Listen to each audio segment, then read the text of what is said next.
The day 5 men in fake police uniforms showed up at my door was the day Pine Creek Estates learned why you don't threaten a Delta Force veteran. I was fixing my fence when they arrived. A black SUV with cheap magnetic police lights pulled up to my gate. 5 men in dark uniforms stepped out, adjusting their fake badges.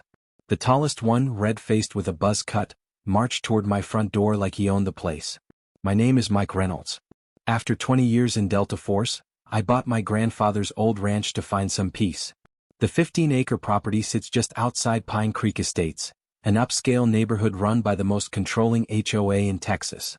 For 6 months I kept to myself, fixing up the old farmhouse and enjoying the quiet. That peace was about to end.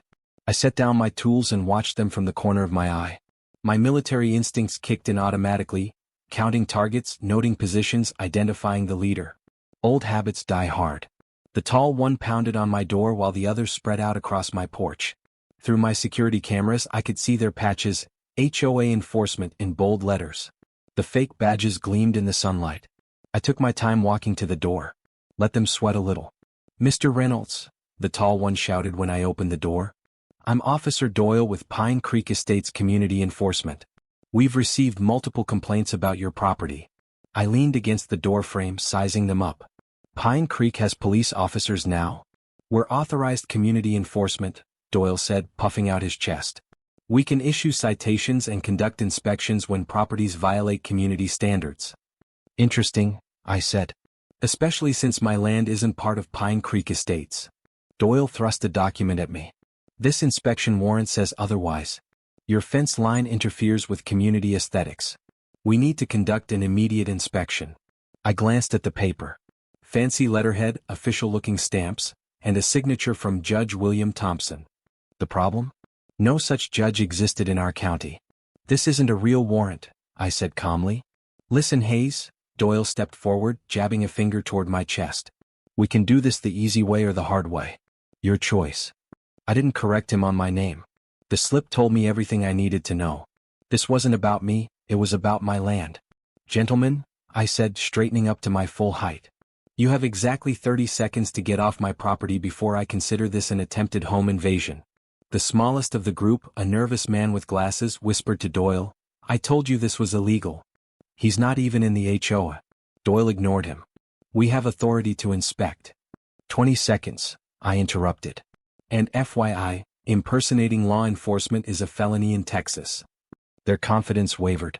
One of them glanced back at their vehicle. "You can't threaten official HOA personnel," Doyle blustered, but his voice cracked slightly. 10 seconds. "And everything since you pulled up has been recorded on multiple cameras." That got their attention. Heads swiveled looking for cameras. I had 8 of them professionally installed, covering every angle of my property. "This isn't over," Doyle growled, backing down the steps. The others followed quickly. "Actually," I called after them, "it's just beginning." As they piled into their SUV, I took photos with my phone. License plate, faces, fake uniforms, evidence for what was coming next. I knew exactly who had sent them.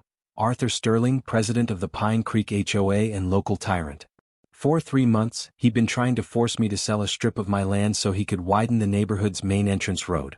That strip included an oak tree my grandfather planted after returning from World War II, a tree I'd promised him would never be touched. This wasn't Sterling's first attempt at intimidation. 2 weeks earlier, my elderly neighbor Ellen had shown up at my door in tears. HOA officers had threatened her with massive fines over her garden gnomes. Ellen lived on fixed income. She couldn't afford their $500 violation fee. I helped her draft a letter proving her property, like mine, sat outside HOA jurisdiction. The fines disappeared, but Sterling had found a new target: me. I called my friend Jake Chin, a lawyer specializing in property disputes. "Impersonating police officers?" Jake whistled when I explained what happened. "That's not just HOA overreach, Mike. That's criminal." "I want to nail them to the wall," I said. "Send me the footage. I'll file for an emergency restraining order today. And call Sheriff Brody, this is way beyond an HOA dispute." I sent Jake the security footage, then called Sheriff Brody. Unlike the fake cops at my door, Brody was the real deal. 20 years on the force and no patience for wannabe officers. "I'll be there in 30, Brody said after I explained the situation. While waiting, I pulled up more security footage. For weeks, I'd been documenting strange incidents. Trash dumped on my property line, my water main mysteriously opened, nighttime drive-bys with honking horns. Small stuff, but it formed a pattern. Sheriff Brody arrived with his deputy. He watched the footage of the fake officers, his expression darkening. "I recognize two of these jokers," Brody said. "Curtis Doyle failed the police academy psych evaluation. Twice. Leo Maxwell got fired from mall security for harassing teenagers. They're playing a dangerous game," I said. "Dangerous and stupid," Brody agreed. "Impersonating officers, serving fake warrants, that's multiple felonies." "Who's this Judge Thompson?" I asked, pointing to the signature. Brody snorted. "No such judge.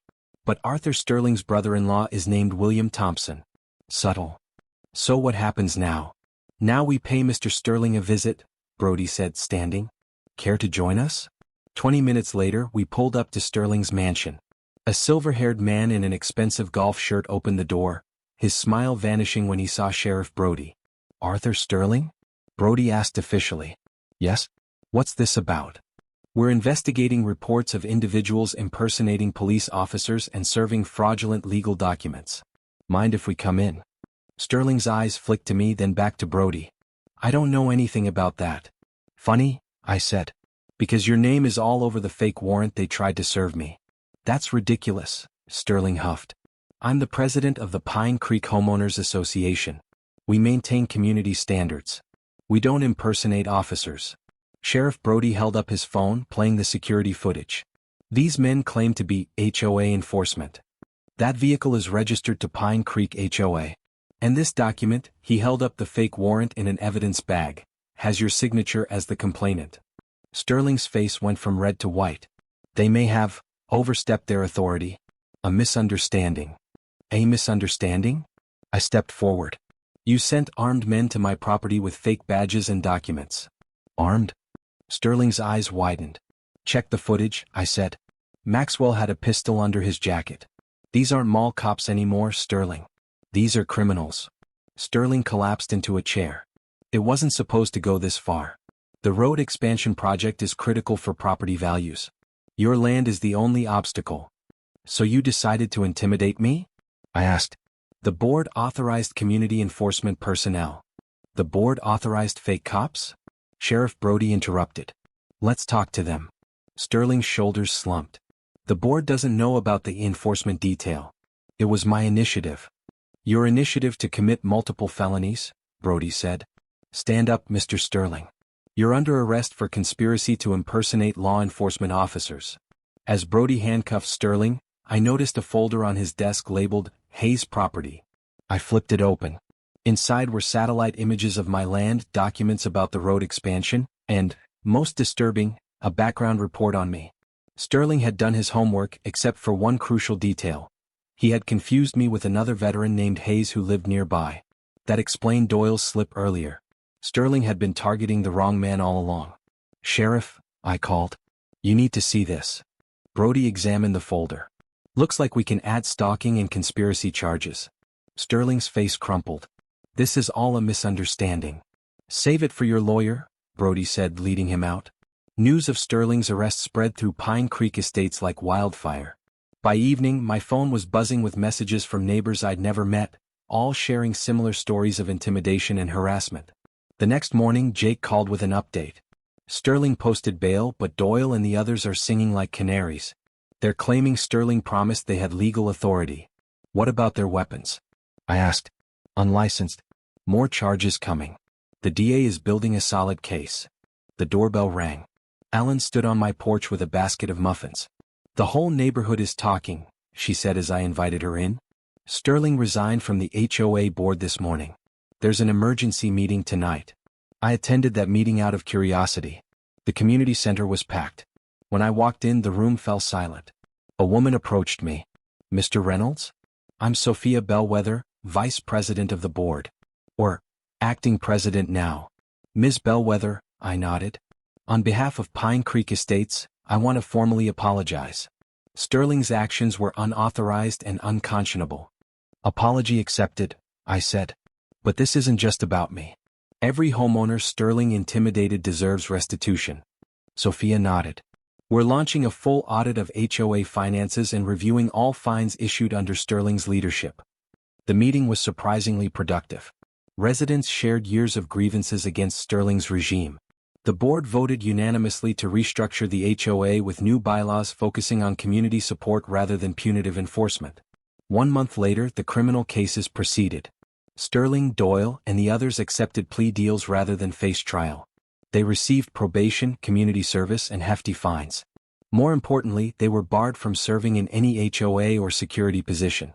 Sterling's house went on the market shortly after his sentencing. I heard he moved to Florida. As for the oak tree my grandfather planted, it still stands at the edge of my property unthreatened. The new HOA leadership abandoned the road expansion plan, instead improving the existing entrance with landscaping that complemented the surrounding properties. Ellen now serves on the HOA Architectural Committee, bringing common sense to neighborhood decisions. Her garden gnomes have multiplied, a small army of colorful sentinels guarding her flower beds. One afternoon, while fixing my fence, properly this time, Sophia stopped by. "We're organizing a neighborhood block party next weekend," she said. "We'd love for you to come, even though you're technically not part of Pine Creek." I smiled. "I'd like that."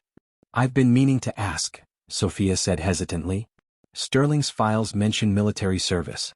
Delta Force." I nodded. 20 years. "That explains why you handled those fake cops so calmly. Most people would have panicked." "In Delta, we learn to assess threats and respond appropriately," I said. "Sterling's crew were amateurs playing a dangerous game. Well, we're lucky you were here. Who knows how far Sterling would have gone." After she left, I continued working on my fence, enjoying the quiet. The confrontation with Sterling and his fake cops hadn't been the peace I sought when moving here, but the outcome had brought something better: a community. My military career taught me that sometimes you have to fight for peace. Sterling thought he was declaring war on a simple rancher. Instead, he found a Delta Force operator who recognized the battlefield before the first shot was fired. I hung a new sign at the entrance to my driveway: "Private property, trespassers will be educated." Education is always better than war, but I remain ready for either.